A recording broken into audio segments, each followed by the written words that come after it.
Hey everyone, this is Greg from AI Light Show. In this video, I'm going to show you finer control options when limiting the range of movement of your moving heads.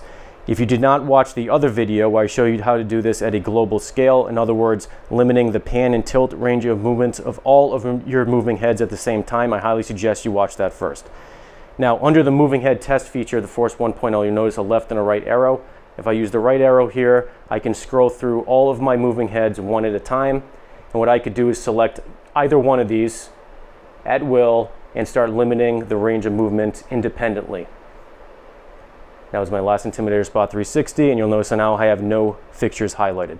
You'll notice I have a symmetrical layout of moving heads, which I know many DJs tend to do in their lighting rig setups.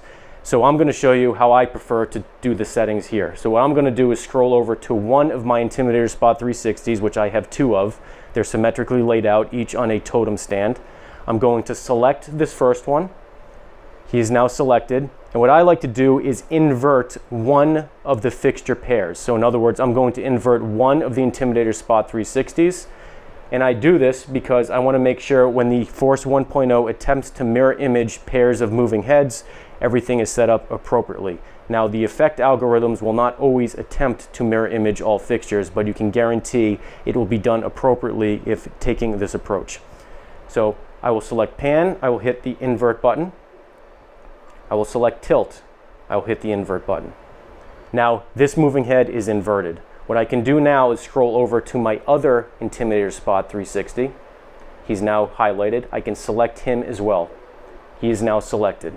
Now what I can do is go through tilt and pan and start limiting the range of movement. So what I like to do, just as the last video, I like to go up to 255 first, and I like to scroll him down until I hit one of the limiting ranges that I am happy with. In this case, right around, say, there. And what I like to do now is set the min to roughly about the same value as my max to start out with, which is close enough, and then start scrolling him down until I get to a point where I'm happy, and this is going to be just about 0. All right, so I'm happy with that. Now if I go into pan, I can do the exact same approach. I can set max to 255. I'll start scaling him down until I get to one range limit that I'm happy with. This is right around it, a little bit too much. Let's keep going, right about there. And I like to set the min to the same value as my max to start out with, so I have a starting point.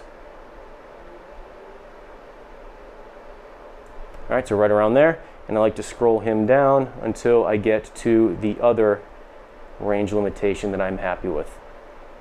And this also gives you an opportunity to see how they would look when they are in fact being mirror imaged.